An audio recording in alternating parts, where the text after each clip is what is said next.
ঐকমত্য কমিশনের সঙ্গে ৩০টি দলের বৈঠক, সমঝোতা হওয়া বিষয় ঠাঁই পাবে জুলাই সনদে। ভিন্নমত দলগুলোর নির্বাচনী ইশতেহারে রাখার আহ্বান আলী রিয়াজের। সবসময় একমত হতে পারবো তা নয়, ক্ষেত্র বিশেষে একমত হওয়া যাবে, ক্ষেত্র বিশেষ হয়তো পারা যাবে না। পরিবর্তনের জায়গাটাকেই বরঞ্চ ধরবো যে সেটাকেই আমরা জাতীয় সনদে অন্তর্ভুক্ত করতে চাই। ডিসেম্বরের মধ্যে নির্বাচন না দিলে নিন্দিত হবেন ডক্টর ইউনূস। ইসি সহ সবাই প্রস্তুত থাকলে ভোটের তারিখ ঘোষণায় দেরি কেন, প্রশ্ন বিএনপি নেতাদের।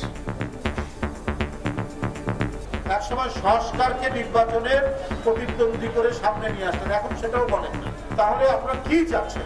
সুষ্ঠু নির্বাচন যদি উপহার দিতে পারেন, আপনার প্রাপ্য যে পুরস্কার, যে উপাধি, সেটা সারা জীবন মানুষ মনে রাখবে। আর যদি বিলম্ব করেন, আপনি একজন নিন্দিত ব্যক্তি হিসেবে ইতিহাসে আপনার নাম লেখা থাকুন। দেখছিলেন প্রধান শিরোনাম। দুপুরের সময় সঙ্গে আছে আমি আফরোজা মৌটুসী এবং আমি সাদিক হাসান ইমন। এবার অন্যান্য শীর্ষ সংবাদ। শেখ হাসিনা সহ 7 জনের বিরুদ্ধে ট্রাইব্যুনালে গুমের অভিযোগ বিএনপি নেতা সালাউদ্দিনের। নির্যাতিত সবাইকে মামলা দেওয়ার আহ্বান, গুরুত্বের সঙ্গে করা হবে তদন্ত। উপদেষ্টা আসিফের ষড়যন্ত্র ইশরাকের শপথ আটকে থাকার অভিযোগ, পদত্যাগ দাবি সমর্থকদের। নগর ভবনের মূল ফটকে তালা দিয়ে আজও বিক্ষোভ, 3 সপ্তাহ ধরে বন্ধ সেবা। অনুমানের সঙ্গে সামঞ্জস্য থাকলেও প্রত্যাশার সঙ্গে হতাশাপূর্ণ বাজেট, বলছে সিপিডি। লক্ষ্য অর্জন নিয়ে প্রশ্ন, মূল্যস্ফীতি নিয়ন্ত্রণ ও বিনিয়োগ বাড়া নিয়েও সংশয়। সারা দেশে জমজমাট কোরবানির পশুর হাট, চাহিদা বেশি মাঝারি গরুর। ছুটি শুরুর পর রাজধানীতে বিক্রি বাড়ার আশা, জাল নোট শনাক্ত ও পশু ছিনতাই রোধে তৎপর র্যাব। এবং ঈদ উদযাপনে গ্রামের বাড়ির পথে নগরবাসী। কমলাপুর রেল স্টেশনে ঘরমুখী মানুষের ভিড়, সময় মতো ছাড়ছে ট্রেন। ভোগান্তি কমাতে খুলল ঢাকা বাইপাস এক্সপ্রেসওয়ের একাংশ।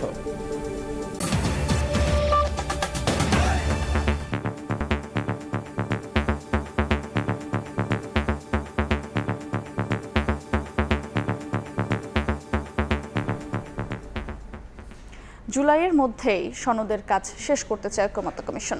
আলোচনার মাধ্যমে একমত হওয়া বিষয়গুলো সনদের ঠাঁই পাবে বলে জানিয়েছেন ঐকমত্য কমিশনের সহ সভাপতি আলী রিয়াজ।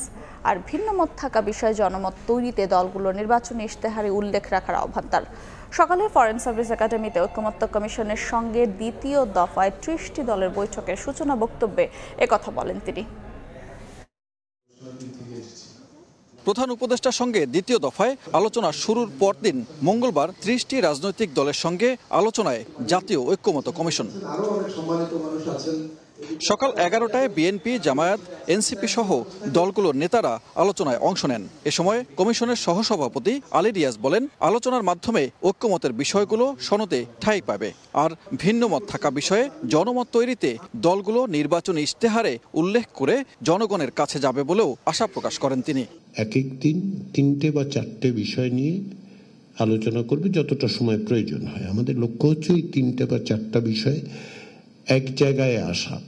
সেটা যে সবসময় একমত হতে পারবো তা নয়, ক্ষেত্র বিশেষে একমত হওয়া যাবে, ক্ষেত্র বিশেষ হয়তো পারা যাবে না। দ্বিতীয় দফায় বৈঠকে আলোচনার বিষয়বস্তু সংবিধানের 70 অনুচ্ছেদ তথা দলের বিপক্ষে ভোটদান, নিম্নকক্ষে নারীদের 100 আসন, তত্ত্বাবধায়ক সরকার, সংসদে স্থায়ী কমিটি।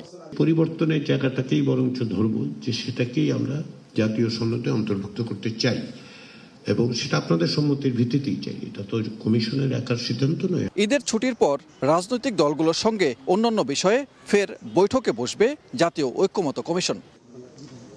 সানবীর রূপল, সময় সংবাদ, ঢাকা। ফরেন সার্ভিস একাডেমিতে ঐকমত্য কমিশনের বৈঠকে কথা বলছেন নেতারা, সরাসরি যাচ্ছে সেখানে। একটা হচ্ছে অর্থ বিল আর একটা হচ্ছে আস্থা অনাস্থা বিল। এই দুটো বিষয় ছাড়া বাকি প্রশ্নগুলো জনগণের পপুলার ভোটে ইলেক্টেড পার্লামেন্ট মেম্বাররা স্বাধীনভাবে সংসদে তারা সেখানে আলোচনা করতে পারবেন, কথা বলতে পারবেন। তাদের মতামতের ক্ষেত্রে কোনো বার বা কোনো নিষেধাজ্ঞা দেবার প্রয়োজন নেই। কিন্তু যেহেতু আরেকটা গুরুত্বপূর্ণ আলোচনা এসেছে, আমরা বলেছি সংবিধান সংশোধনের ব্যাপারটা বলেছি আজকে একটা মিশ্র মতামত এসছেন, অনেকে এটার পক্ষে বলেছেন, কেউ কেউ এটার যে বিপদ এটা নিয়েও আলোচনা করেছেন। বিপদটা কোন অর্থে? কারণ গত 17টা যে সংবিধান সংশোধনী হয়েছে অনেকগুলো তারা দলীয় বিবেচনা থেকেই সংবিধান সংশোধন করা হয়েছে ক্ষমতাকে কুক্ষিগত করবার জন্য। এটা নিয়ে আমরা আরো আলাপ আলোচনা হবে ভবিষ্যতে।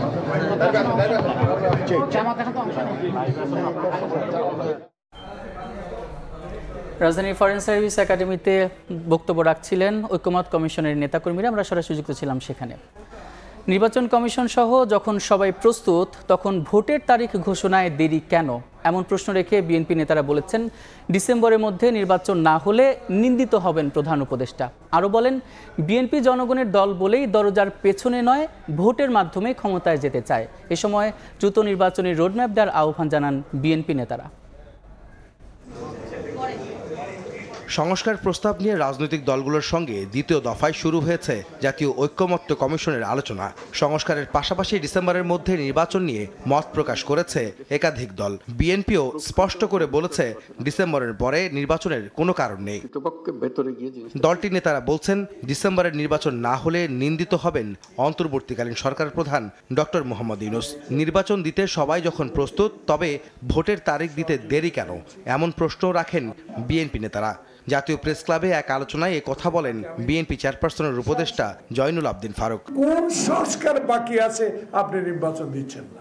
একটি সুষ্ঠু নির্বাচন যদি উপহার দিতে পারেন, আপনার প্রাপ্য যে পুরস্কার, যে উপাধি, সেটা সারা জীবন মানুষ মনে রাখবে। আর যদি বিলম্ব করেন আপনি একজন নিন্দিত ব্যক্তি হিসেবে ইতিহাসে আপনার নাম লেখা থাকুক, এগুলো আমরা চাই না। মঙ্গলবার নয়াপল্টনে শহীদ রাষ্ট্রপতি জিয়াউর রহমানের শাহাদাত বার্ষিকী উপলক্ষে তাঁতি দলের উদ্যোগে গরিব দুস্থদের মাঝে শুকনো খাবার বিতরণ করেন বিএনপির সিনিয়র যুগ্ম মহাসচিব রুহুল কবির রিজভী আহমেদ। এ সময় তিনি বলেন সব দল যখন নির্বাচন চাইছে তখন তারিখ ঘোষণায় দেরি কেন। রিজভী অভিযোগ করে বলেন বিএনপি নির্বাচনের দাবি জানালেই সরকার চুপ থাকছে। আর কত দেরি করবে, আর কত কথা শোনাবেন? আপনারা কেন দেরি করছেন? যদি অন্তর্বর্তীকালীন সরকারকে বলি ওনারা চুপ করে থাকেন, ওনারা উত্তর দেয় না। একসময় সংস্কারকে নির্বাচনের প্রতিদ্বন্দ্বী করে সামনে নিয়ে আসতেন, এখন সেটাও বলেন না। সময় ক্ষেপণ না করে সরকারের ভাবমূর্তি রক্ষায় দ্রুত নির্বাচন দেওয়া উচিত বলে মন্তব্য করেন বিএনপি নেতারা। রাষ্ট্রপতি আহমেদ সালেহীন, সময় সংবাদ, ঢাকা। শেখ হাসিনা সহ 7 জনের বিরুদ্ধে আন্তর্জাতিক অপরাধ ট্রাইব্যুনালে অপহরণ ও গুমের অভিযোগ দাখিল করেছেন বিএনপির স্থায়ী কমিটির সদস্য সালাউদ্দিন আহমেদ। জনগণের ভোটে ক্ষমতায় গেলে শুধু জুলাই আগস্ট নয়, বিগত আমলের সব হত্যা, গুম ও নির্যাতনের বিচার করা হবে বলে জানিয়েছেন তিনি। বিএনপি নেতার অভিযোগ গুরুত্বের সঙ্গে তদন্ত করা হবে বলে জানিয়েছেন চিফ প্রসিকিউটর।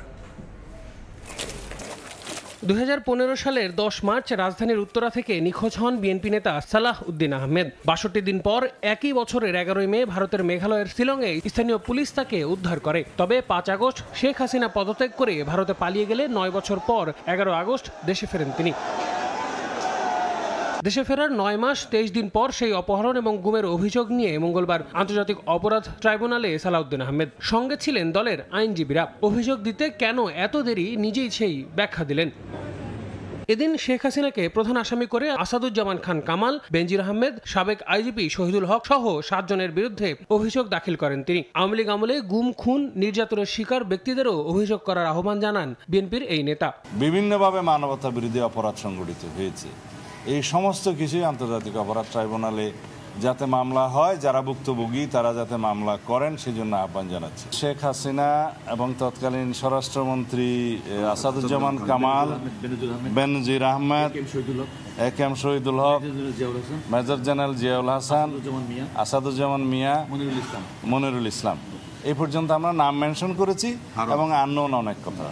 জনগণের ভোটে বিএনপির ক্ষমতায় আসলে জাতির আকাঙ্ক্ষা অনুযায়ী ট্রাইব্যুনালের এই বিচার চালিয়ে নেওয়ার কথাও জানান তিনি। যারা বিভিন্ন রকমের পারসিকিউশনের মাধ্যমে হয় মৃত্যুবরণ করেছে, হত্যা করা হয়েছে, এনফোর্সড ডিসঅ্যাপিয়ারেন্সের কথা তো বললাম 709, জুডিশিয়াল এক্সট্রা জুডিশিয়াল কিলিং হয়েছে প্রায় 2700-র মতো। এগুলো আমাদের প্রতিশ্রুতি, জাতির কাছে সমগ্র জাতির প্রত্যাশা, আমাদের প্রতিশ্রুতি তো বটেই, এগুলো কন্টিনিউ করতে হবে। সালাউদ্দিন আহমেদের এই অভিযোগ গুরুত্বের সঙ্গে তদন্ত করা হবে বলে জানিয়েছেন chief prosecutor advocate Tajul Islam. এটা অনেকটা বিলেটেড স্টেজে দায়ের করেছেন, আমরা আশা করেছিলাম যে অনেক আগে এটা আসবে, যেহেতু এটা খুবই আলোচিত ঘটনা। আমরা অভিযোগটা নিয়েছি, তাৎক্ষণিকভাবে আমরা আজকে এটা তদন্ত সংস্থার কাছে পাঠিয়ে দেব, তারা তদন্তপূর্বক দ্রুত ব্যবস্থা নেবেন। তাজুল ইসলাম জানান, সালাউদ্দিনের অভিযোগ দেওয়ার অনেক আগে থেকেই আওয়ামী লীগের আমলের গুমের ঘটনায় মামলার তদন্ত চলছে। আল আমিন তুষার, সময় সংবাদ, ঢাকা। শেখ হাসিনা সহ 2 জনের বিরুদ্ধে আদালত অবমাননার অভিযোগের বিষয়ে শুনানি পিছিয়ে 19 জুন ধার্য করেছেন আন্তর্জাতিক অপরাধ ট্রাইব্যুনাল। চিফ প্রসিকিউটর ট্রাইব্যুনালকে জানান, শেখ হাসিনাকে হাজির হতে 2টি পত্রিকায় বিজ্ঞপ্তি দেওয়া হলেও হাজির হননি। এখন আইন অনুযায়ী এই 2 জনের শাস্তি দিতে পারবে ট্রাইব্যুনাল। অভিযোগ প্রমাণিত হলে 1 বছরের সাজা ও 5000 টাকা জরিমানার বিধান আছে। 227 মামলায় 227 জনকে হত্যার লাইসেন্স পেয়েছে। গাইবান্ধার এক আওয়ামী লীগ নেতার সঙ্গে টেলিফোনে কথোপকথনের অভিযোগে শেখ হাসিনা সহ 2 জনের বিরুদ্ধে আদালত অবমাননার অভিযোগ আনে প্রসিকিউশন। এদিকে 5 অগাস্টে চানখারপুলে 6 জনকে হত্যা মামলায় সাবেক ডিএমপি কমিশনার হাবিবুর রহমান হাবিব সহ 4 জনকে হাজির হতে পত্রিকায় বিজ্ঞপ্তি দেওয়ার নির্দেশ দিয়েছেন ট্রাইব্যুনাল। বিএনপি নেতা ইশরাক হোসেনকে মেয়র হিসেবে শপথ পড়ানোর দাবিতে নগর ভবনে অবস্থান কর্মসূচি পালন করছেন তার সমর্থকরা। শপথে বাধা সৃষ্টির জন্য স্থানীয় সরকার উপদেষ্টা দায়ী করে দ্রুত তার পদত্যাগ দাবি করেন তারা। দাবি মানা না হলে আরও কঠোর কর্মসূচির হুঁশিয়ারি দেন ইশরাক সমর্থকরা। স্লোগানে মুখর নগর ভবন। মঙ্গলবার ঢাকা দক্ষিণ সিটি কর্পোরেশনের সামনে অবস্থান কর্মসূচি পালন করেন বিএনপি নেতা ইশরাক হোসেনের সমর্থকরা। প্রধান ফটকে তালা ঝুলিয়ে বিক্ষোভ করেন তারা। বিক্ষুব্ধদের অভিযোগ, ইশরাক যাতে দায়িত্ব গ্রহণ করতে না পারে সেজন্য পদে পদে বাধা তৈরি করা হচ্ছে। এক দেশে 2 আইন চলতে পারে না। আপনার চিটাগাংয়ে দেখেন যে আইনের মাধ্যমে কোর্টের থেকে পাইছে, হাইকোর্ট নির্দেশনা দিয়েছে, বাস্তবায়ন করছে, কিন্তু আমাদের দক্ষিণ সিটি কর্পোরেশন ঢাকা মহানগরে এক জায়গায় 2 আইন কেন? আমাদের দাবি পূর্ণ হওয়া পর্যন্ত আমরা আমাদের আন্দোলন প্রত্যাহার করব না। আন্দোলনকারীরা বলেন, নির্বাচিত জনপ্রতিনিধির পরিবর্তে প্রশাসক বসিয়ে নাগরিকদের প্রাপ্য সেবা থেকে বঞ্চিত করছে সরকার। কালক্ষেপণ করে এই সরকার তাদের নিরপেক্ষতা হারিয়ে ফেলেছে এবং ঢাকাবাসীর আবেগের সাথে তারা খেলা করছে। যেহেতু হাইকোর্ট থেকে রায় হয়েছে, মামলার নিষ্পত্তি হয়েছে, ইশরাক হোসেনকে শপথ নেওয়ার জন্য কোনো প্রকার বাধা দেওয়া হবে না, তার সত্ত্বেও জনপ্রশাসন মন্ত্রণালয় কেন এই তালবাহানা করছে? বলেন, শপথ পড়ানোর ক্ষেত্রে গড়িমসি করে আদালত ও আইনের প্রতি বৃদ্ধাঙ্গুলি প্রদর্শন করেছে স্থানীয় সরকার মন্ত্রণালয়। যদি ইশরাক হোসেনকে মেয়র হিসেবে নির্বাচিত না করা হয়, এখানে শপথ না নেওয়া হয়, তাহলে আমরা আসিফ এবং যে উপদেষ্টা দল করেন, যারা দলে থেকেই করেন, তাদের পদত্যাগের দাবি করব। স্থানীয় সরকার উপদেষ্টা আসিফ মাহমুদ সজীব ভুইয়া সিটি কর্পোরেশনে নিজের দুর্নীতি ঢাকতে শপথ নিয়ে ষড়যন্ত্র করছেন এমন অভিযোগ করে তার পদত্যাগ দাবি করেন ইশরাক সমর্থকরা। দ্রুত শপথ পড়ানো না হলে আরো কঠোর কর্মসূচির হুঁশিয়ারি দেন আন্দোলনকারীরা। চন্দ্রিমা চৌধুরী, সময় সংবাদ, ঢাকা। এই মুহূর্তে ঢাকা দক্ষিণ সিটির নগর ভবনের সামনে আছেন রিপোর্টার শাকির আহমেদ, সরাসরি যাচ্ছে তার কাছে। ইঞ্জিনিয়ার ইশরাক হোসেনকে ঢাকা দক্ষিণ সিটি কর্পোরেশনের মেয়র পদের দায়িত্ব বুঝিয়ে দেওয়ার দাবিতে তার সমর্থকরা কিন্তু সকাল থেকেই নগর ভবনের যে মূল ফটক সেটিকে তারা তালাবদ্ধ করে দিয়ে নগর ভবনের সামনে অবস্থান কর্মসূচি যেটি সেটি তারা পালন করছেন এবং তারা বলছেন যে ঢাকা দক্ষিণ সিটি কর্পোরেশনের যে নির্বাচন হয়েছিল সর্বশেষ, সেই নির্বাচনে ইঞ্জিনিয়ার ইশরাক হোসেন মানুষের ভোট পেয়ে জয়ী হয়েছিলেন, কিন্তু স্বৈরাচারী সরকারের আমলে আসলে তাকে পদে বসতে দেওয়া হয়নি বা ভিন্ন ধরনের ফল ঘোষণা করে ফলাফল পাল্টে দেওয়া হয়েছিল, এমন অভিযোগ তারা করছেন। পাশাপাশি তারা বলছেন যে নির্বাচনী ট্রাইব্যুনালে 5ই আগস্টের পরে ফ্যাসিস্ট সরকারের পতনের পর কিন্তু নির্বাচনী ট্রাইব্যুনাল থেকে ইঞ্জিনিয়ার ইশরাক হোসেনকে মেয়র ঘোষণা করা হয়েছে। তারপরেও ইঞ্জিনিয়ার ইশরাক হোসেনকে ক্ষমতায় বসতে না দিয়ে একটি অদৃশ্য শক্তি নানাভাবে তার যে ক্ষমতা গ্রহণ প্রক্রিয়া বা দায়িত্ব গ্রহণ প্রক্রিয়া যেটি সেটিকে বাধাগ্রস্ত করছে এবং তারা বলছেন যে স্থানীয় সরকার মন্ত্রণালয়ের এই অন্তর্বর্তীকালীন সরকার যিনি উপদেষ্টা রয়েছেন আসিফ মাহমুদ সজীব ভুঁইয়া, সেই আসিফ মাহমুদ সজীব ভুঁইয়া মূলত ইশরাক হোসেনকে তার দায়িত্ব গ্রহণ প্রক্রিয়ায় বাধা সৃষ্টি করছেন এমন অভিযোগ কিন্তু করছেন ইশরাকের সমর্থকরা। এবং তারা বলছেন স্থানীয় সরকার মন্ত্রণালয়ের গড়িমসির কারণেই ইঞ্জিনিয়ার ইশরাক হোসেন তার দায়িত্বটি বুঝে পাচ্ছেন না। পাশাপাশি তারা বলছেন যে এই অন্তর্বর্তীকালীন সরকারের এই উপদেষ্টা ইঞ্জিনিয়ার ইশরাক হোসেনকে দায়িত্ব গ্রহণ প্রক্রিয়াতে বাধা দিয়ে তারা কিন্তু তাদের নিরপেক্ষতা হারিয়েছে। পাশাপাশি তারা বলছেন উপদেষ্টা আসিফ মাহমুদ সজীব ভুঁইয়া নগর ভবন সংক্রান্ত তার যে দুর্নীতিগুলো রয়েছে সেই দুর্নীতিগুলো ঢাকতেই কিন্তু এই ইশরাক হোসেনকে দায়িত্ব দিচ্ছেন না, এমন অভিযোগও কিন্তু ইশরাক সমর্থকরা করছেন। এবং ইশরাক সমর্থকরা বলছেন যতক্ষণ পর্যন্ত ইশরাক হোসেনকে এই নগর ভবনের নগর পিতা হিসাবে বা মেয়র হিসাবে দায়িত্ব বুঝিয়ে দেওয়া না হবে ততক্ষণ পর্যন্ত কিন্তু তারা তাদের যে অবস্থান কর্মসূচি সেই অবস্থান কর্মসূচিটি তারা চালিয়ে যাবেন। এবং প্রয়োজন হলে তারা কিন্তু আরও কঠোর কর্মসূচির মাধ্যমে তারা ইশরাক হোসেনকে দায়িত্ব বুঝিয়ে দেওয়ার যে প্রক্রিয়া বা শপথ গ্রহণের যে প্রক্রিয়া সেই প্রক্রিয়া সরকারকে বাধ্য করবেন। এই ছিল আমার কাছে ঢাকা দক্ষিণ সিটি কর্পোরেশনের নগর ভবন থেকে সর্বশেষ। ঢাকা দক্ষিণ সিটি নগর ভবনের সামনে থেকে যুক্ত ছিলেন সহকর্মী শাকির আহমেদ। সরকারি চাকরি অধ্যাদেশ পর্যালোচনা করে দেখা হচ্ছে বলে জানিয়েছেন অর্থ উপদেষ্টা ডক্টর সালেউদ্দিন আহমেদ। অধ্যাদেশ বাতিলের দাবিতে কর্মকর্তা কর্মচারীদের স্মারকলিপি দিতে গেলে একথা জানান তিনি। এদিকে সরকারি চাকরি অধ্যাদেশ বাতিল না করলে ঈদের পর সারা দেশে জেলা প্রশাসক, বিভাগীয় কমিশনার কার্যালয়, হাসপাতাল সহ সরকারি দফতরে কঠোর কর্মসূচি দেওয়ার ঘোষণা দিয়েছে কর্মকর্তা কর্মচারী ঐক্য ফোরাম। সংগঠনটির নেতারা অভিযোগ করেন এই অধ্যাদেশের মাধ্যমে কর্মকর্তা কর্মচারীদের কণ্ঠরোধ করা হচ্ছে। মঙ্গলবারও সচিবালয়ে বিক্ষোভ সমাবেশ ও মিছিল করেন কর্মকর্তা কর্মচারীরা। পরে অর্থ উপদেষ্টাকে স্মারকলিপি দেন কর্মকর্তা কর্মচারীরা। এ সময় অর্থ উপদেষ্টা জানান অধ্যাদেশটি পর্যালোচনায় কাজ করছে সচিবদের একটি কমিটি। কিছু কথাবার্তা আছে দিয়ে গেছে, আমরা বলছি এটা দেখবো, আমরা ওটা দেখে পরে প্রপার তারা বলছে একটা কমিটির কথা আপনি বলেছেন যে কমিটি রিভিউ একটা সচিবকে একটা কমিটি করেছে, জি স্যার, পরে রিভিউ বিবেচনার সুযোগ আছে কিনা স্যার সেটা তো এখন বলতে পারবো না, ওরা আগে বেঁধে দেওয়া সময়ের পরও স্বৈরাচারের দোসর হিসেবে চিহ্নিত ৪৪ আমলাকে অপসারণ না করায় রাজপথে জুলাই ঐক্য মার্চ টু সচিবালয় কর্মসূচি শিক্ষা ভবনের সামনে আটকে দেয় পুলিশ। দাবি না মানলে কঠোর আন্দোলনের হুঁশিয়ারি দেন তারা। পরে ১৯ জুনের মধ্যে সচিবালয় থেকে আওয়ামী লীগপন্থী আমলাদের অপসারণের আশ্বাস পেয়ে কর্মসূচি প্রত্যাহার করে জুলাই ঐক্য। এখনও ৪৪ জন বিতর্কিত আমলাকে অপসারণ না করায় মার্চ টু সচিবালয় কর্মসূচির ঘোষণা দেয় জুলাই ঐক্য। সংগঠনটির দাবি, শেখ হাসিনার ঘনিষ্ঠ দোসর এই আমলারা প্রশাসনে পতিত সরকারের পক্ষে কাজ করছে। পূর্ব ঘোষণা অনুযায়ী মঙ্গলবার বেলা 11:30টায় শাহবাগে জাতীয় জাদুঘরের সামনে অবস্থান নেন জুলাই ঐক্য সহ ছাত্র জনতা। এ সময় তারা বিভিন্ন স্লোগান দিতে থাকেন। অনতিবিলম্বে চিহ্নিত আওয়ামী লীগের দোসর আমলাদের অপসারণের দাবি জানান তারা। দাবি আদায় না হলে তারা কঠোর কর্মসূচির হুঁশিয়ারি দেন। আপনারা যদি আমাদের এই দাবিকে অবিলম্বে বাস্তবায়ন না করেন তাহলে আপনাদের বিরুদ্ধে ছাত্র জনতা আবার আপনাদের বিরুদ্ধে রাজপথে নামতে বাধ্য হবে। ধৈর্যের বাঁধ যেদিন ভেঙে যাবে তারা আবারও যেভাবে গণভবনে ছুটে গিয়েছিল তারা আবার ঠিক একইভাবে যমুনার দিকেও ছুটে যাবে। পরে মিছিল নিয়ে শাহবাগ থেকে সচিবালয় অভিমুখী যাত্রা করে আন্দোলনকারীরা। শিক্ষা ভবনের সামনে আসলে ব্যারিকেড দিয়ে বাধা দেয় পুলিশ। শৃঙ্খলা রক্ষায় তাদের বাধা দেওয়া হয়েছে বলে জানায় পুলিশ। পরে ৫ সদস্যের প্রতিনিধি দলকে সচিবালয়ে প্রবেশের অনুমতি দেওয়া হয়। যতটুকু দুর্ভোগ কম করানো যায় সেটাই আমরা চেষ্টা করতেছি। গত ২০ মে সচিবালয় ও সরকারি প্রতিষ্ঠানে কর্মরত ৪৪ জন কর্মকর্তার একটি তালিকা প্রকাশ করে ৩১ মের মধ্যে অন্তর্বর্তী সরকারকে ব্যবস্থা নেওয়ার আলটিমেটাম দিয়েছিল জুলাই ঐক্য। শাহিন আলম, সময় সংবাদ, ঢাকা। দুপুরের সময় আরো থাকছে।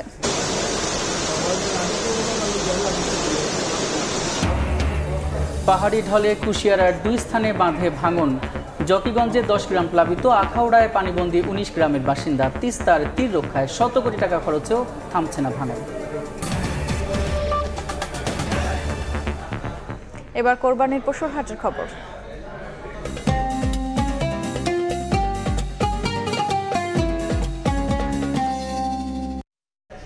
ঈদুল আজহা ঘিরে রাজধানীতে বেড়েছে পশু আমদানি, তবে বৈরী আবহাওয়ার কারণে ক্রেতার উপস্থিতি কম গাবতলীর হাটে। খামারিদের আশা সরকারি ছুটি শুরু হলেই বাড়বে বেচাকেনা। হাটের পরিবেশ ও দাম নিয়ে সন্তোষ প্রকাশ করেছেন ক্রেতারা। গাবতলী পশুর হাট থেকে শাহজাহান খানের ছবিতে দিন মোহাম্মদ সাব্বিরের রিপোর্ট। কুষ্টিয়ার ভেড়ামারার খামারি লিটন খান 2.5 বছর লালন পালন শেষে শাহিওয়াল জাতের দুটি গরু বিক্রি করতে এসেছেন গাবতলীর পশুর হাটে। লিটনের মতো কয়েক হাজার খামারি, ব্যাপারী ও পাইকার কোরবানিযোগ্য পশু নিয়ে এসেছেন হাটে। লাখ লাখ গরুর পাশাপাশি হাটে উঠেছে উট, মহিষ, ছাগল, ভেড়া ও দুম্বা। বৈরী আবহাওয়া ও সরকারি ছুটি না হওয়ায় ক্রেতা উপস্থিতি কম বলে জানান বিক্রেতারা।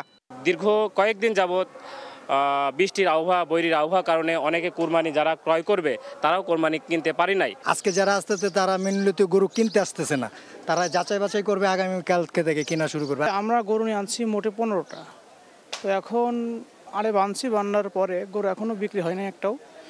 খরিদ্দার আসছে খুবই অল্প। হাটের পরিবেশ নিয়ে সন্তোষ জানিয়ে ক্রেতারা বলছেন দামও নাগালের মধ্যে। ঢাকার মানুষ হচ্ছে গরু রাখার জায়গাও নেই, এটা কিন্তু একটা কথা। আর গরুর দামটা যদি যেটা বলি, এখনো যদি গরু কম, একটু রিজনেবল মনে হচ্ছে, গতবারের থেকে একটু কমই চাচ্ছে। এইবার অন্য বারের থেকে আমার কাছে খুবই ডিফারেন্ট লাগছে, কারণ গরু এবার কম, মানে আগে যেরকম ছিল এবার অনেক কম দেখতে পারতেছি এবং প্রাইসও তুলনামূলক রিজনেবল। এদিকে গাবতলী হাট পরিদর্শন করে র্যাব কর্মকর্তারা জানান জাল নোট শনাক্ত ও পশু ছিনতাই রোধে সব ধরনের ব্যবস্থা রাখা হয়েছে। গতকালকে রাতেও আমরা একজনকে গ্রেফতার করেছি। তো জাল টাকার ব্যাপারে আসলে এখন আমাদের সজাগ থাকাটা ইম্পর্টেন্ট। প্রত্যেকটা বুথেই পুলিশ, র্যাব সবার কাছেই জাল টাকা আইডেন্টিফায়ার আছে। সো এই ক্ষেত্রে আমরা যেন এই হেল্পটা নেই, সেক্ষেত্রে আপনি প্রতারিত হবেন না। এদিকে গাবতলী থেকে অজ্ঞান পার্টির 3 জন এবং গাজীপুরের কালিয়াকৈট থেকে জাল টাকা তৈরির সঙ্গে জড়িত একজনকে গ্রেফতার করে র্যাব 4। জব্দ করা হয় বিপুল পরিমাণ জাল নোট। দিন মোহাম্মদ সাব্বির, সময় সংবাদ, ঢাকা। কুরবানির ঈদকে সামনে রেখে সারা দেশে জমজমাট পশুর হাট। সে খবর জানাতে রাজশাহীর বানেশ্বর হাটে আছেন সহকর্মী সাইফুর রহমান রকি এবং যশোরের শার্শার 7 মাইল হাটে আছেন রিপোর্টার জুয়েল মৃধা। সরাসরি প্রথমে যাচ্ছি সাইফুর রহমানের কাছে। রকি, আগামী 7 জুন অনুষ্ঠিত হতে যাচ্ছে ঈদুল আজহা। সেই উপলক্ষে রাজশাহীতে প্রায় ছোট বড় মিলে প্রায় 20টির মতো কোরবানির পশুর হাট রয়েছে। এর মধ্যে এই প্রতিটি হাটে কিন্তু জমজমাট বেচাকেনা শুরু হয়েছে। আমরা রাজশাহীর বানেশ্বর হাটে এখন অবস্থান করছি। রাজশাহীর বানেশ্বর হাটেও প্রায় 1000-এরও অধিক কোরবানির পশু এখানে উঠেছে। অধিকাংশই সব গরু এবং আশেপাশে খামারে লালন পালন করা কিন্তু এসব গরু হাটে তুলেছে বিক্রির উদ্দেশ্যে। তবে হাটে আমরা দেখতে পাচ্ছি হাটে মাঝারি এবং ছোট গরুর যে পরিমাণ সেটি বেশি এবং এটির চাহিদাও কিন্তু বেশি। এখানে হাটে বড় গরুর সংখ্যা খুব লক্ষ্য করা যাচ্ছে না, কারণ ক্রেতাদের মাঝে আসলে বড় গরু কেনার যে প্রবণতা এই হাটে কিন্তু এখন পর্যন্ত সেটি কম লক্ষ্য করা যাচ্ছে। আমরা ক্রেতাদের সঙ্গে কথা বলেছি, তারা যেটি বলছেন যে বিক্রেতারা শুরুর দিকে কিন্তু বেশি দাম চাচ্ছেন, তবে দুপুর গড়িয়ে বিকেল হলে হয়তো এই দাম আরও কিছুটা যখন কমে আসবে তখন তারা স্বাদ ও সাধ্যের মধ্যে সমন্বয় ঘটিয়ে তাদের পছন্দের যে কোরবানির পশু তারা সেটি এখান থেকে কিনতে পারবেন। তবে এখন পর্যন্ত যদি বলা হয় প্রায় 3 মনের সাইজের যে গরুগুলো এখানে উঠেছে সেগুলো কিন্তু বিক্রি হচ্ছে 1,10,000, 1,05,000 এরকম দামে। কিন্তু ক্রেতারা আশা করছেন এই দামটি বিকেল নাগাদ আরও কিছুটা কমে আসলে তারা আসলে তাদের পছন্দের কোরবানির পশুটি কিনবে এখান থেকে। সব মিলে আমরা আপনাদের জানিয়ে রাখি রাজশাহী জেলায় এবছর 3,81,000 কোরবানির পশুর চাহিদা রয়েছে। তবে এবছর কিন্তু রাজশাহীতে 4,70,000 কোরবানির পশু এখানে কিন্তু প্রস্তুত করা হয়েছে। এই প্রস্তুত করা পরে কিন্তু 91,000 গরু এখানে উদ্বৃত্ত রয়েছে, সেগুলো দেশের বিভিন্ন প্রান্তে এখানে চলে যাচ্ছে ব্যাপারীদের হাত ঘুরে। সব মিলে জমজমাট বেচা কেনা কিন্তু এখন বলা চলে যে শুরু হতে আর কিছু সময় লাগবে। এরপর পরই কিন্তু আমরা দুপুর গড়িয়ে বিকেল হলে দেখতে পাবো ক্রেতা বিক্রেতার সমাগমে এই হাটটি আরও মুখর হয়ে উঠেছে। তো এই ছিল আমার কাছে রাজশাহী থেকে সর্বশেষ। এখন আমরা চলে যাচ্ছি যশোরে সহকর্মী জুয়েল মৃধার কাছে। ঈদের আগে যে এই একটি মাত্র হাট পাচ্ছে যশোরের 7 মাইল পশু হাট, আজকে শেষ হাট উপলক্ষে এখানে কিন্তু প্রচুর কুরবানির পশুর সমাগম ঘটেছে এবং ক্রেতা বিক্রেতাদের উপস্থিতিতে মোটামুটি এই হাটটি বেশ জমজমাট। সকাল 10টা থেকেই আসলে এই হাটে গরু আসা শুরু করে এবং 11টা থেকে বাজারটা জমতে শুরু করে এবং এখন দুপুরের বিরতি নামাজের সময় এখন কিছুটা ক্রেতাদের সংখ্যা কম হলেও বিক্রেতারা কিন্তু একদম তাদের কুরবানির পশুগুলো নিয়ে এখানে অপেক্ষা করছেন। এবং আজকে আমরা হাটে ঘুরে দেখেছি যে বিক্রেতাদের দাবি যে ক্রেতারা আসলে গরুর দাম বলছে না এবং ক্রেতাদের দাবি যে বিক্রেতারা উচ্চ হারে দাম হাঁকাচ্ছেন। তারপরেও তারা দর কষাকষির মাধ্যমে আজকে তাদের কুরবানির পশুটি ক্রয় করতে পারবেন এমনটা আশাবাদ ব্যক্ত করেছেন ক্রেতারা। আমরা দেখেছি এখানে 80,000 টাকা থেকে শুরু করে 2.5-3 লাখ টাকার দামের গরুও রয়েছে এখানে এবং প্রচুর গরু এবং তারা যে দাম চাচ্ছে তাতে আমরা ব্যাপারীদের সাথে কথা বলে দেখেছি যে 26 থেকে 27,000 টাকা মনের ভিতরে এই গরুকে তারা কিনতে পারবে। তবে ক্রেতারা বলছে যে দাম মোটামুটি সন্তোষজনক এবং তারা তাদের পশুটি নিতে পারবে। এই ছিল যশোর থেকে আমার কাছে সর্বশেষ। কোরবানির পশুর হাটের খবর জানছিলাম রাজশাহী এবং যশোর থেকে। স্বজনের সঙ্গে ঈদ উদযাপনে রাজধানী ছাড়ছে মানুষ। যথাসময়ে ট্রেন ছাড়ায় খুশি যাত্রীরা। রেল কর্তৃপক্ষ বলছে যতই যাত্রী চাপ বাড়ুক ছাদে ওঠার সুযোগ নেই। অন্যদিকে সড়ক পথে নেই তেমন ভিড়। সরকারি ছুটি শুরু হলে যাত্রী বাড়ার আশা পরিবহন সংশ্লিষ্টদের। এদিকে অতিরিক্ত ভাড়া আদায় এবং যাত্রী হয়রানির অভিযোগ পেলে ব্যবস্থা নেওয়ার হুঁশিয়ারি দিয়েছেন স্বরাষ্ট্র উপদেষ্টা। কমলাপুর রেল স্টেশনের প্ল্যাটফর্মে বাবা মা ছুটিতে ব্যস্ত ছোট্ট সাদমান। জামালপুরে গ্রামের বাড়িতে দাদা দাদির সঙ্গে ঈদ উদযাপনের তাড়না ভ্রমণের আনন্দ আরও বাড়িয়ে দিয়েছে কয়েক গুণ। বাড়িতে অপেক্ষমান স্বজনরা, তাই ঈদের আনন্দ ভাগাভাগি করতে সাদমানের মতো বাড়ির পানে ছুটছেন নগরবাসী। ঈদযাত্রা চতুর্থ দিনে ভোর থেকেই ঘরমুখী মানুষের ভিড় বাড়তে থাকে প্ল্যাটফর্মগুলোতে। ঈদ ঘিরে নানা পরিকল্পনা ও শেষ সময়ের চাপ এড়াতে আগে ভাগেই রাজধানী ছাড়ছেন তারা। আগে যাওয়ার কারণটা হচ্ছে যত আগে যাওয়া তত ভালো। আগে যাওয়ার আরেকটা কারণ হচ্ছে 4 তারিখের পর থেকে টিকিটটা সাধারণত পাওয়া যায় না। ছুটিগুলো জমায় রেখে ঈদের সময় একটু বাড়ায় নিতে, যাতে একটু আগে যাওয়া যায়, একটু পরে আসা যায়। এছাড়া নির্ধারিত সময়ে ট্রেন ছেড়ে যাওয়া আর ভোগান্তিহীন যাত্রায় ঈদ আনন্দ কয়েক গুণ বাড়িয়ে তুলছে ঘরমুখী মানুষের। ঈদে অনেক আনন্দ করব, অনেক মজা করব। আব্বু আম্মুর সাথে সবসময় ভালো লাগার সময়, কিন্তু ঈদের সময় সেটা আরও দ্বিগুণ হয়ে যায়। পরিকল্পনা আছে কয়েকদিন একটু ফ্যামিলির সাথে সময়টা কাটাবো ভালোভাবে। স্টেশন ম্যানেজার জানান 2-1টি ট্রেন কিছুটা বিলম্ব ছাড়লেও এখন পর্যন্ত বড় কোনো শিডিউল বিপর্যয় নেই। আর যতই যাত্রী চাপ হোক এবছর কোনোভাবেই ছাদে চড়ার সুযোগ নেই। যে ট্রেনটা স্টেশন থেকে ছেড়ে যাবে বড় বড় জংশন স্টেশন এবং কমলাপুর তো বটেই, এছাড়াও বড় বড় স্টেশনগুলোতে এই বিশেষ টিম কাজ করবে। পূর্ব থেকেই তারা প্রস্তুত থাকবে যেন কোনো যাত্রী ছাদে উঠতে না পারে। এদিকে খুব একটা যাত্রী চাপ নেই সড়ক পথের পরিবহনগুলোতে। রাজধানীর অধিকাংশ বাস স্টেশনগুলি চলছে যাত্রী খরা। সরকারি ছুটি শুরু হলে চাপ বাড়ার আশা বাস কর্মীদের। রাস্তাঘাট ফাঁকা থাকলে আসলে যাত্রা করে খুব ভালোই লাগে। আগামীকালকে শুরু হবে, তখন থেকে হয়তো বেশি চাপ হবে। এদিকে র্যাব জানিয়েছে ঈদুল আজহা নির্বিঘ্নে উদযাপন ও সার্বিক নিরাপত্তা নিশ্চিতে যে কোনো পরিস্থিতি মোকাবিলায় সতর্ক অবস্থানে রয়েছেন তারা। ঢাকা সহ সারা দেশে ঈদের ছুটিতে যাওয়া মানুষের বাসস্থান, কর্মস্থল ও শপিং মল সহ অন্যান্য স্থানে চুরি এবং ডাকাতি প্রতিরোধে র্যাবের নজরদারি ও টহল বৃদ্ধি করা হয়েছে। অতিরিক্ত ভাড়া আদায় এবং যাত্রী হয়রানির অভিযোগ পেলে ব্যবস্থা নেওয়া হবে বলে জানিয়েছেন স্বরাষ্ট্র উপদেষ্টা।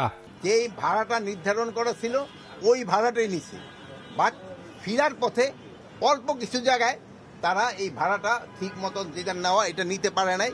এবার যেন যাওয়ার পথে এবং ফিরার পথে একই ভাড়া, মানে যেটা সরকার কর্তৃক নির্ধারিত ভাড়া, বিআরটিএ কর্তৃক নির্ধারিত ভাড়া, ওই ভাড়াটা নেয়। ভোগান্তিহীন ঈদযাত্রা, হয়রানি রোধ আর বাড়তি ভাড়ার বিষয়ে নজরদারিতে রয়েছে আইন শৃঙ্খলা বাহিনী। শফিকুজ্জামান রুবেল, সময় সংবাদ, ঢাকা।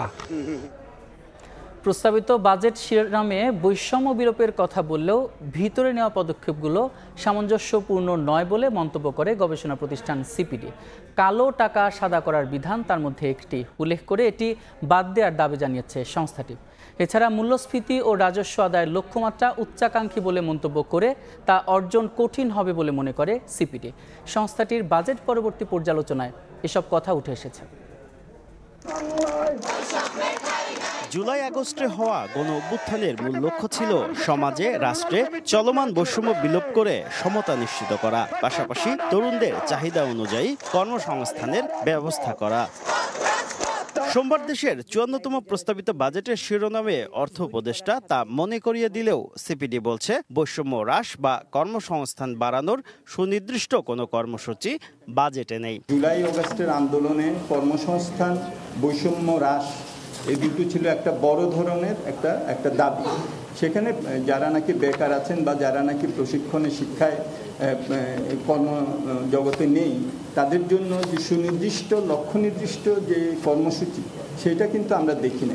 গণ অভ্যুত্থানের আকাঙ্ক্ষা ছিল চলমান অনিয়ম দুর্নীতি বন্ধ করে সুশাসন নিশ্চিত করা, কিন্তু বাজেটে কালো টাকা সাদা করার বিধান সবাইকে হতাশ করেছে উল্লেখ করে এটি বাতিলের দাবি জানিয়েছে সিপিডি। বৈষম্যমূলক পদক্ষেপ, কালো টাকা সাদা করার মতো এরকম আরও যে সমস্ত নেতিবাচক পদক্ষেপগুলি রয়েছে সেগুলি পুনর্বিবেচনা করবেন এবং রহিত করবেন, এবং এটা করতে পারলে তিনি আমাদের যে অর্থনৈতিক ব্যবস্থাপনা সেই ব্যবস্থাপনার মধ্যে একটা ফুটপ্রিন্ট রেখে যেতে পারবেন।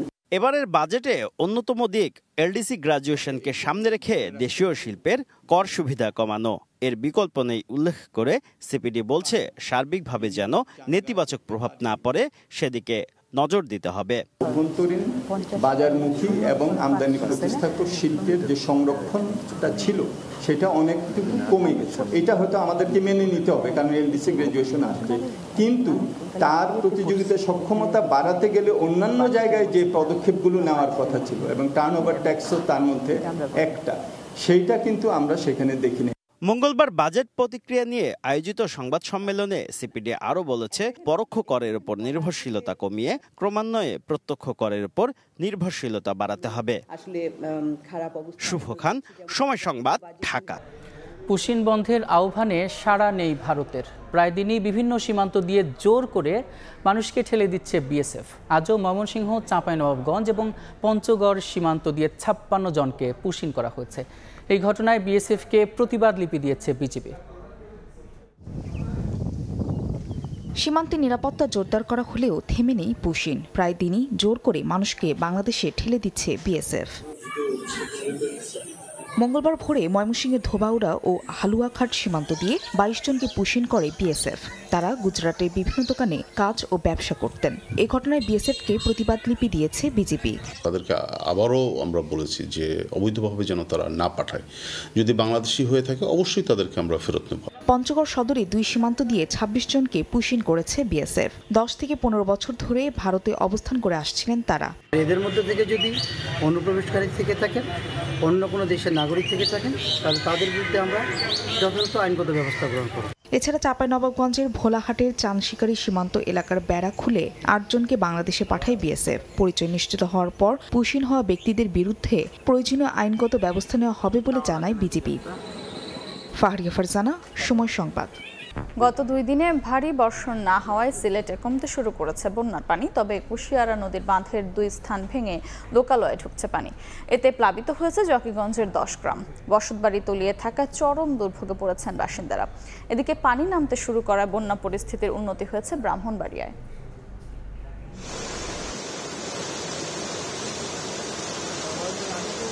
পানির স্রোতে ভেঙে গেছে গ্রাম প্রতিরক্ষা বাঁধ। হু হু করে লোকালয়ে ঢুকছে পানি। প্লাবিত সিলেটের জকিগঞ্জ উপজেলার 10 গ্রাম। এ অবস্থায় দিশেহারা বাসিন্দারা। সিলেটে 2 দিন ধরে নেই ভারী বৃষ্টিপাত। এতে বিভিন্ন এলাকায় পানি নেমে গেছে। তবে কুশিয়ারা নদীর বাঁধের জকিগঞ্জের 2টি অংশ ভেঙে যাওয়ায় তলিয়ে যাচ্ছে গ্রামের পর গ্রাম। কোথাও হাঁটু পানি, কোথাও কোমর পানি মারিয়ে চলতে হচ্ছে পথ। এই পানি যদি নদীর পানি না কমে তাইলে তো বহু জায়গা তলিয়ে যাবে এবং ডুবে যাবে। কুরবানির একটা সিজন, মানুষের কুরবানিটা দিত গিলা, আর সিজন করতো গিলা, আর চলতো গিলা, খাইতো গিলা, বাচ্চা খাইছেন লিয়া যাইতো গিলা। আজকে প্রায় 3 দিন হয়ে গেছে, কোনো উন্নয়ন আসছে না, এখানে কিছু নাই। দায়ভারটা সম্পূর্ণ প্রশাসন এবং পানি উন্নয়ন বোর্ডের। বসতবাড়ি ও রান্নাঘরে পানি ওঠায় জ্বলছে না চুলা, খাদ্য সংকটে ভুগছেন দুর্গত এলাকার অনেক বাসিন্দা। রান্না বাড়া কুচ্ছ করতাম পারি না, চুলা আগুন ধরান যায় না, এবার খুব কষ্ট দিনটা যায়। এদিকে গত 24 ঘন্টার ব্যবধানে বন্যা পরিস্থিতি উন্নতি হয়েছে ব্রাহ্মণবাড়িয়ায়। এতে ঘরবাড়ি, ব্যবসা প্রতিষ্ঠান থেকে পানি নামতে শুরু করেছে। ক্ষতিগ্রস্ত এলাকায় বন্যা পরবর্তী ত্রাণ কার্যক্রমের প্রস্তুতি চলছে বলে জানিয়েছে উপজেলা প্রশাসন। ওমর ফারুক, সময় সংবাদ।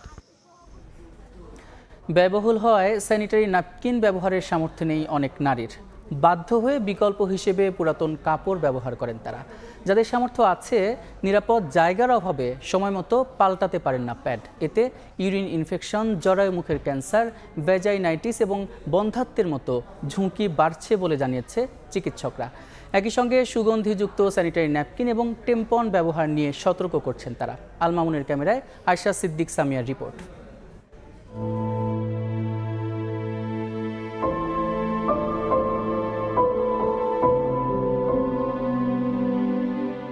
পথ চলতে গিয়ে চোখে পড়ে এমন অনেক ছিন্নমূল মানুষের। দিনের বেশিরভাগ সময় পণ্য ফেরিতে ব্যস্ত থাকেন তারা। পুরো জীবনটাই কেটে যায় রাস্তায় রাস্তায়।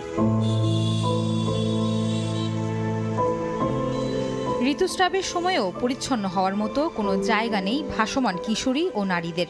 সড়কেই অস্বাস্থ্যকর পরিবেশে স্পর্শকাতর সময় পার করেন তারা। অর্থের অভাবে স্যানিটারি ন্যাপকিন কেনার সামর্থ্য নেই বেশিরভাগের।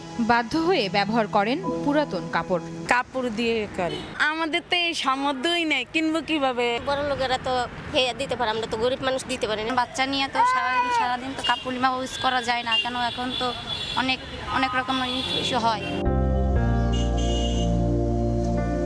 সচেতন ও সামর্থ্যবানদেরও আছে নানা ভোগান্তি। পিরিয়ডের সময় পরিষ্কার জায়গার অভাবে সময় মতো স্যানিটারি ন্যাপকিন পরিবর্তন করতে পারেন না অনেকে। বাজারে থাকা বিভিন্ন পণ্যের মধ্যে কোনটি ভালো, কোনটি ঝুঁকিপূর্ণ তাও বোঝেন না তারা। প্যাডটা 6 ঘন্টা পর পর চেঞ্জ করা উচিত, কিন্তু আমরা উচিত জানার পর আমরা পাচ্ছি না। বাইরে পাবলিক টয়লেটগুলো যদি একটু পরিষ্কার পরিচ্ছন্ন রাখা যায়, প্যাড সবাই ইউজ করে, বিভিন্ন ফ্রেগনেন্সের থাকে, তো এগুলো আমাদের জন্য কতটুকু স্বাস্থ্যকর এটাও কিন্তু আমরা আসলে কেউ জানি না। এখন নানা ধরনের স্যানিটারি ন্যাপকিন ও ট্যাম্পন পাওয়া যায়। এর মধ্যে সুগন্ধিযুক্ত প্যাড ব্যবহারে শারীরিক সমস্যা তৈরি হতে পারে বলে জানান চিকিৎসক। প্যাডে যদি ফ্র্যাগনেন্স টাইপের কোনো এলিমেন্ট থাকে যেটা irritant, skin irritant, allergic reaction হতে পারে। এছাড়া আমাদের মাসিকের সময় ভ্যাজাইনাল পিএইচটা চেঞ্জ হয়ে যায়। সেই পিএইচের যদি কোনো তারতম্য হয় তো ওই সময় bacterial vaginosis, bacterial infection, yeast infection, বিভিন্ন ফাঙ্গাল ইনফেকশন হতে পারে। জাতিসংঘের এক পরিসংখ্যান বলছে বাংলাদেশের 42% নারী ঋতুস্রাবের সময় কাপড় ব্যবহার করেন। এতে বাড়ছে স্বাস্থ্য ঝুঁকি। চিকিৎসকরা বলছেন এই অস্বাস্থ্যকর পরিবেশের ফলে শরীরে হতে পারে ভ্যাজাইনাইটিস ও বন্ধ্যাত্বের মতো সমস্যা সহ নষ্ট হতে পারে কিডনিও। ওই সময় যদি হাইজিন মেনটেন না করে তাহলে দেখা যাচ্ছে যে আমরা যেটাকে বলি ভ্যাজাইনাইটিস, ভ্যাজাইনায় নানা ধরনের ইনফেকশন হয়, তারপরে আপনার ইউরিনারি ট্র্যাক্টে ইনফেকশন হয়। এই ইনফেকশনগুলো পরে বারবার হতে চায় এবং এই ইনফেকশন হলে আলটিমেটলি তার হেলথ হ্যাজার্ড অনেকখানি হয়ে যায়। মেয়েদের ওভারি উপরের দিকে অথবা টিউব যেটা সেটা পর্যন্ত ইনফেকশনটা অ্যাসেন্ড করতে পারে। বিশেষজ্ঞরা জানান দেশে বেশিরভাগ নারীদের ইউরিন ইনফেকশন ও জরায়ু মুখের ক্যান্সারের জন্য ঋতুস্রাবকালীন অস্বাস্থ্যকর জীবনযাপন দায়ী। তাই এ ঝুঁকি কমাতে পরিচ্ছন্নতার বিকল্প নেই। আয়শা সিদ্দিক সামিয়া, সময় সংবাদ, ঢাকা। এ পর্যায়ে শীর্ষ সংবাদগুলো জানিয়ে দিচ্ছি আরেকবার। জাতীয় ঐক্যমত্য কমিশনের সঙ্গে 30টি দলের বৈঠক। তত্ত্বাবধায়ক সরকারের অধীনে নির্বাচনে একমত সব দল। সংবিধানের 70 অনুচ্ছেদ নিয়ে ভিন্ন মত। ডিসেম্বরের মধ্যে নির্বাচন না দিলে নিন্দিত হবেন ডক্টর ইউনূস। ইসি সহ সবাই প্রস্তুত থাকলে ভোটের তারিখ ঘোষণায় দেরি কেন, প্রশ্ন বিএনপি নেতাদের। এবং শেখ হাসিনা সহ 7 জনের বিরুদ্ধে ট্রাইব্যুনালে গুমের অভিযোগ বিএনপি নেতা সালাউদ্দিনের। নির্যাতিত সবাইকে মামলা করার আহ্বান, গুরুত্বের সঙ্গে করা হবে তদন্ত।